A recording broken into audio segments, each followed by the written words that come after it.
So I'm gonna show you how to open the charging port of the GoPro Hero 7 Black. So we're gonna try this. We're gonna have to press this, and by me I mean open is how to remove this door so that it can fit our new mount.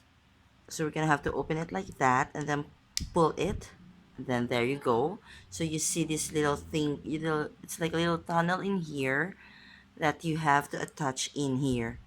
So this keeps it waterproof, but then once you remove it, well, there's no protection anymore. So we get, and then this is how you put it back. You're just gonna have to push that back again. Once you hear it click, it's there, and then close it. That's how easy it is. Let's do it again. So we're gonna open it all the way up like this, as you can see, and then you're gonna have to pull